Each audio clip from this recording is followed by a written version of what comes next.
November Alpha 3 Papa, NA3P.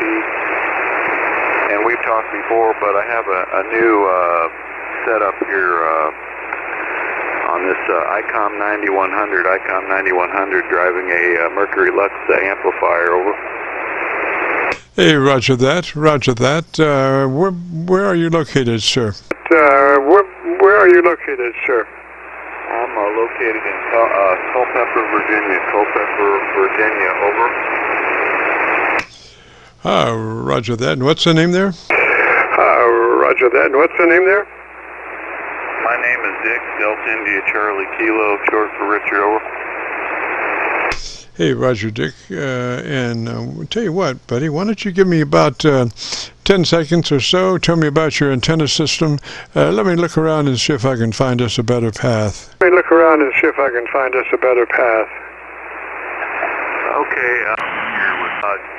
I'm driving a 100, going to a Mercury Lux, which is peaking at about a kilowatt, and my antenna is a myantennas.com end-fed wire, which is hanging in my back at about average 5 feet, maybe on the average. It's not terribly high.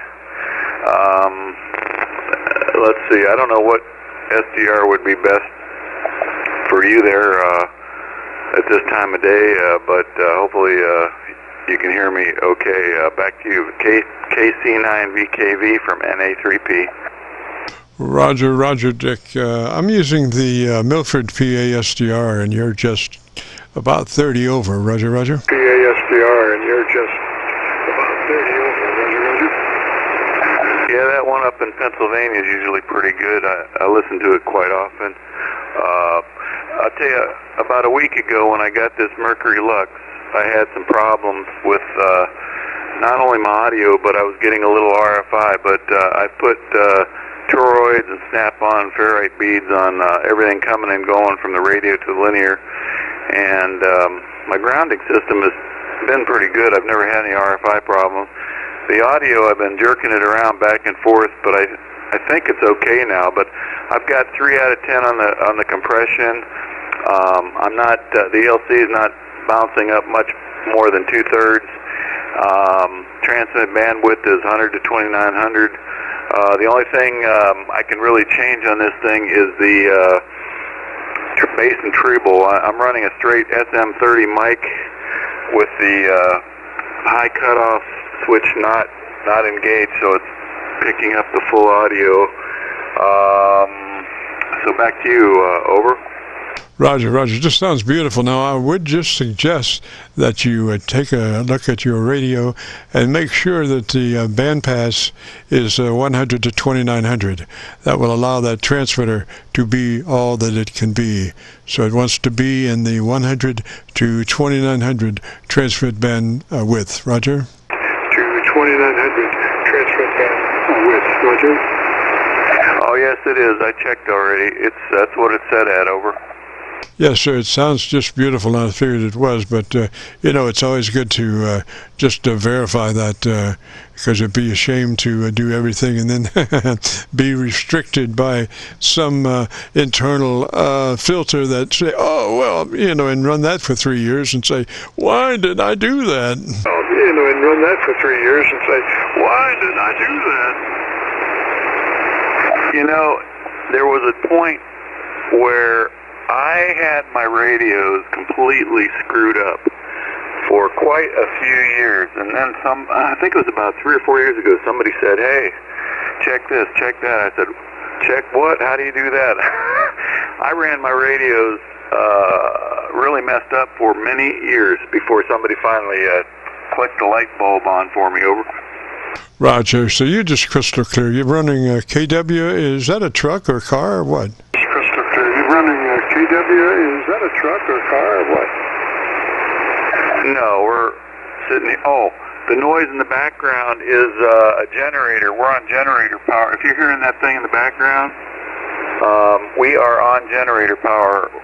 We've had a windy, gusty day, and it knocked my power out, so I'm on home generator power, and what you hear is a generator.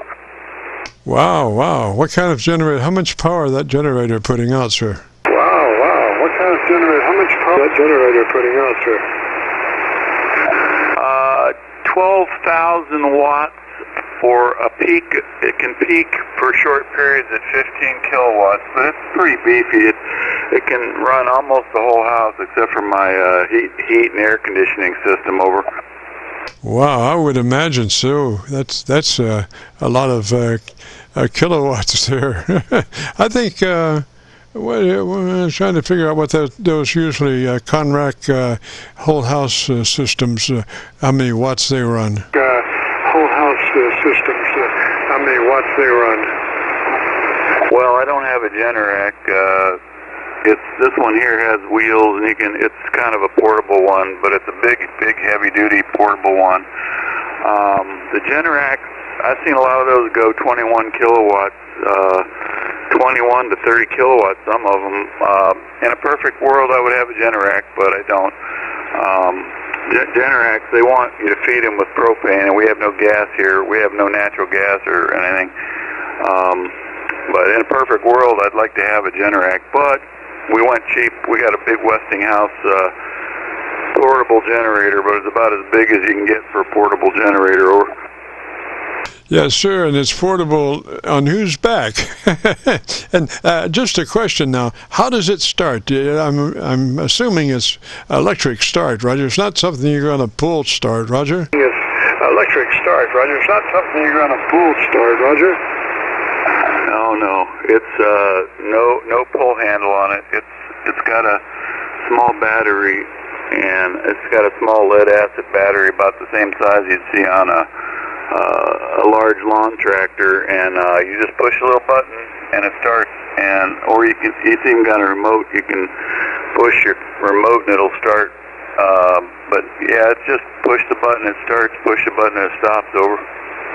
Roger. Well, just your radio is just sounding beautiful there, Dick. And if you want to hear it, if you go to YouTube, do that call letter search for KC9VKV, followed by the word logbook. That will take you to this recording. It'll be cut number 1 in a series of 3,000, and I'll have it uploaded by noon tomorrow, Roger. 3,000, and I'll have it uploaded by noon tomorrow, Roger. Yeah, Roger that. Well, thanks for the audio check. I'm glad everything's working. I was working on this thing quite a bit for the last few days, trying to get things tweaked, asking some of my associates on the Canadian American net that know my voice quite well, and also listening to SDRs and doing a lot of stuff. So I figured I had it pretty well worked out. But it seems like everything changed when I hooked this linear up. I don't know, it was picking up things on my radio that hadn't been picked up before, because this radio is not connected to a linear until 7 days ago. This is a Mercury Lux, which is actually a legal limit amp. I have the ALC connected, so it won't do more than 1,300 watts, even if I turn the power up. I don't want to overdo it, but this thing will throw you a good 1.5 kW if you're not careful. So anyway, thank you, Jim, for the audio checkup here. KC9VKV from NA3P. Hey, Roger, Jeff. That amp is just crystal clear, no distortion anywhere.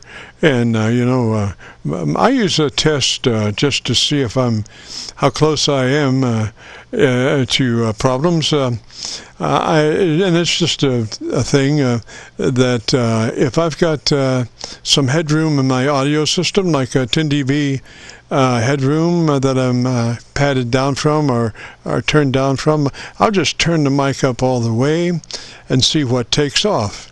and if nothing takes off, I figure I've got 10 dB headroom over my normal audio level, that I'm in good shape, you know. So it's kind of like a problem looker for that if you're marginal and you're just below that point of RF and the AF, you'll find it by boosting your normal audio by 10 dB additional gain in the front end of your audio system.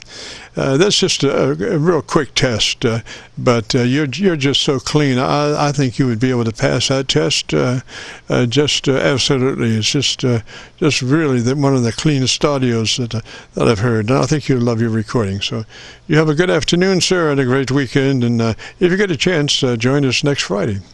73. This is the Friday afternoon Qso-Vlog net. If you have a radio you want to check out, give me a shout.